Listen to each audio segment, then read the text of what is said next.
Hello student, मैं doctor Bharat Kumar और आप लोग पढ़ रहे हैं प्रैक्टिकल ज्योग्राफी। इससे पहले मैं आप लोगों को वीडियो में बता चुका हूं कि प्लेन टेबल के कौन कौन से पार्ट होते हैं। फिर मैंने आपको उससे अगली वीडियो में बताया था कि संप्रेष सर्वेक्षण करते हैं तो विकर्ण विधि जब की जाती है तो कैसे हम लोग केंद्र लेते हैं। टेबल के नीचे हम लोगों ने केंद्र ले रखा है ऑलरेडी। कैसे हम लोग देखेंगे तो यहाँ पे उत्तर दिशा को इंगित करते हैं। कैसे हम लोग यहाँ पे संप्रेष सर्वेक्षण का नाम लिखते हैं और कैसे सर्वेक्षण को करते हैं।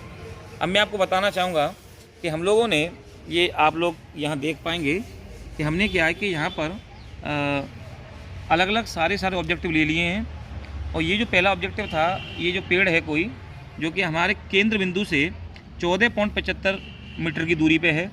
ये कोई इलेक्ट्रिक पोल है जो कि हमारे केंद्र बिंदु से या स्टेशन से 10 मीटर दूर है। ये कोई मंदिर है जो कि हमारे केंद्र बिंदु से 12 मीटर दूर है। और ये इधर ये कोई दीवार है जो कि इस कॉर्नर पर 5 मीटर दूर है और यहाँ पर 13.5 मीटर की दूरी पर है। अब हम इसको बनाएंगे कैसे, तो मैंने कहा कि ये जो RF होता है ये 1:100 पर इसको हम लोग बनाएंगे। इसे हम लोग 1:50, 100, 200 आवश्यकता अनुसार मापने पर बना सकते हैं। तो मैं आपको यहाँ 1:100 पर इसको करके दिखा रहा हूँ।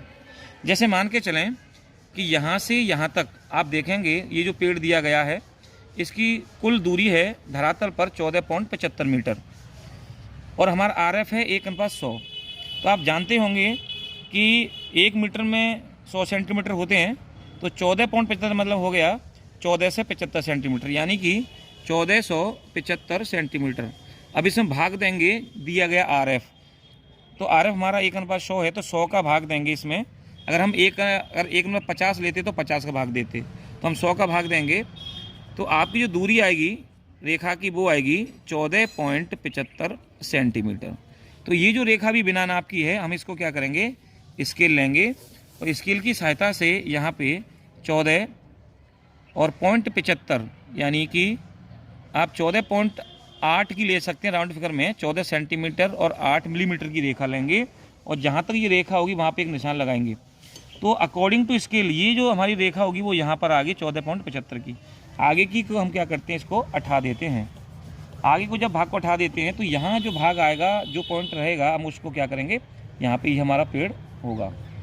ऐसे ही ये जो आप इलेक्ट्रिक पोल देख रहे हैं ये यहाँ से स्टेशन से लेकर के या केंद्र बिंदु से लेकर के और यहाँ पर इलेक्ट्रिक पोल की जो दूरी है धरातल पे वो 10 मीटर है।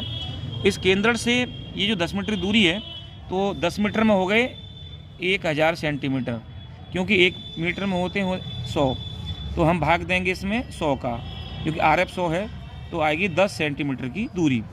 तो यहाँ से वास्तविक हम देखेंगे तो इसको हम 10 सेंटीमीटर की दूरी पर ही इस इलेक्ट्रिक पोल को यहाँ बनाएंगे। बाकी का जो होता है हम उसको क्या करते हैं, हटा देते हैं। और यहाँ पे जो हमारा इलेक्ट्रिक पोल है वो हम यहाँ पे इसको ले लेंगे। इसी प्रकार ये 12 मीटर है तो 12 से में भाग देंगे 100 का, तो ये आएगा 12 सेंटीमीटर। अगर आपकी दूरी कम पड़ती है तो रेखा बढ़ा देते हैं और ज़्यादा होती है तो मिटा देते हैं। तो ये देखेंगे कि ये ऑलरेडी पहले से ही 12 पर ही बना हुआ है, तो ये हमारी एकदम जो मंदिर है वो सही दूरी पे है।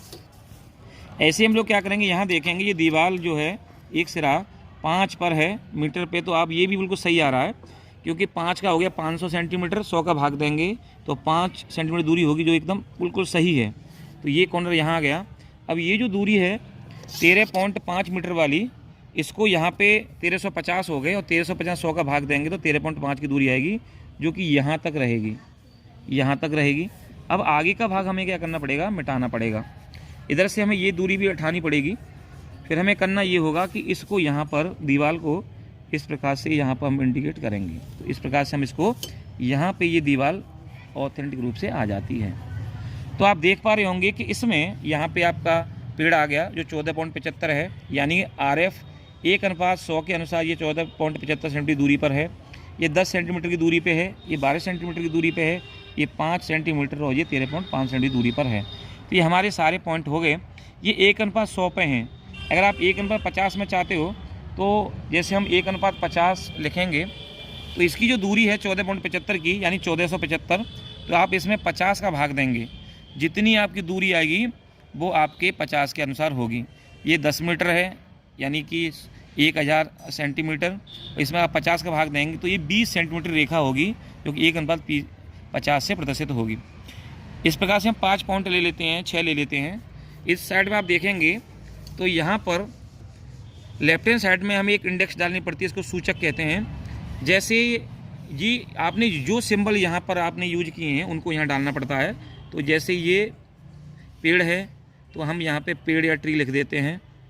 इसी के अलावा आपका अगला सिंबल है, ये हमने इलेक्ट्रिक पोल लिया है या विद्युत खम्भा इसको कहते हैं, तो हम इस प्रकार से ये लिख देते हैं।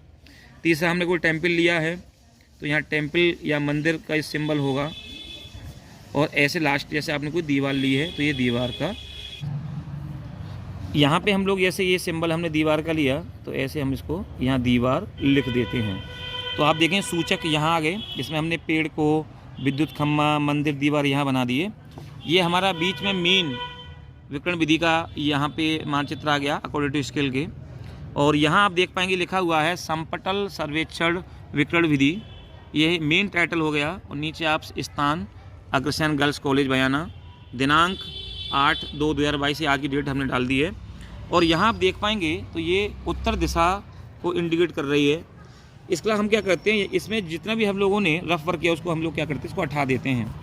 और रफ वर्क जब इसमें से हट जाता है तो इसको हटाने के बाद में इसको आप यहाँ से भी आप RF हटाते हैं। अब हमारा इसमें एक नीचे काम बचा, वो है RF, यानी कि आपको एक पैमाना बनाना पड़ेगा। पैमाना कैसे बनाएंगे कि 1:100 की हमें एक RF है, 1:100 पे। तो सबसे पहले आप क्या करें, 10 सेंटीमीटर की एक रेखा खींच लें। कितने की? 10 सेंटीमीटर की। और 1-1 सेंटीमीटर के इसमें 10 भाग कर लें।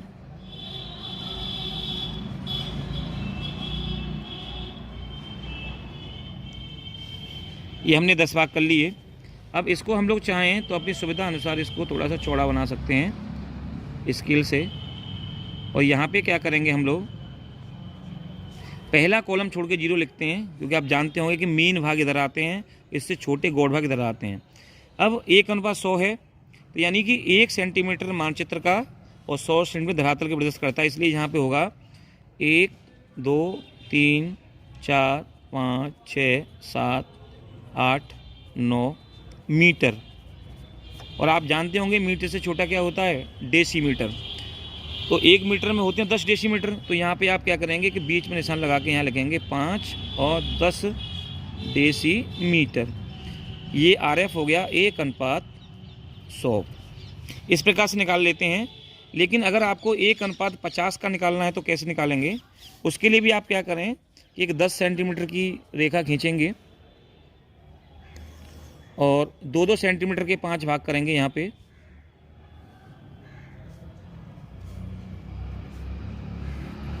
और इसको भी थोड़ा सा हल्का सा चौड़ा लेते हुए इसको थोड़ा अच्छा सा बनाते हैं।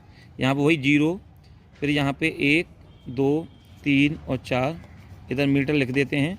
इसके भी वही 2 भाग करने हैं आपको, यहाँ 5 और 10 यहाँ लिखते हैं हम लोग डेसीमीटर। 1:50 यानी कि इसका मतलब हो गया कि 1:50 सेंटीमीटर को प्रेस करता है, यानी कि 2 सेंटीमीटर 1 मीटर को दिखा रहे हैं। तो आप देख रहे हो कि 2 सेंटीमीटर 1 मीटर को दिखाते हैं। तो इस प्रकार से ये बन जाता है हमारा समपटल सर्वेक्षण की विकर्ण विधि। तो इस प्रकार से अगर मैं आपसे कहूँ कि हमारा जो RF है 1:100 के अनुसार ये तैयार हो गया है। लेकिन यहाँ थोड़ी सी अभी कमी है कि यहाँ पे हम क्या करते हैं, दाएं हाथ की नीचे की ओर यहाँ पे लिखते हैं सर्वेक्षण करता या सर्वे बाय। जिसने भी आपने किया होगा, जैसे आपका कोई बैच है तो आप अपना बैच नंबर 1st 2nd डाल दें। आपका कोई ग्रुप है तो ग्रुप A B जो भी है, और फिर आपके नेम या रोल नंबर इसके नीचे आ जाते हैं। इस प्रकार से हम अपने नाम लिख लेते हैं। तो ये हमारा तैयार हो गया बनकर के प्लेन टेबल सर्वेक्षण। तो जैसा कि आपने देखा कि ये विकर्ण विधि है, और विकर्ण विधि के माध्यम से हम लोग फील्ड में जाते हैं और सर्वेक्षण करते हैं। तो सबसे पहले प्लेन टेबल को सही ढंग से सेट किया जाता है, समतल किया जाता है और केंद्र लिया जाता है, नॉर्थ दिशा ली जाती है। फिर हम अपने सर्वेक्षण चार्ट पर उन ऑब्जेक्टिवों को लेते हैं जिसे हमें पढ़ना होता है, और इस प्रकार से हमारा ये समपटल सर्वेक्षण बन करके तैयार हो जाता है, जो कि विकर्ण विधि से लिया गया है। तो इस प्रकार से कंप्लीट हो गया आज संपटल सर्वेक्षण की विकर्ण विधि। Thank you.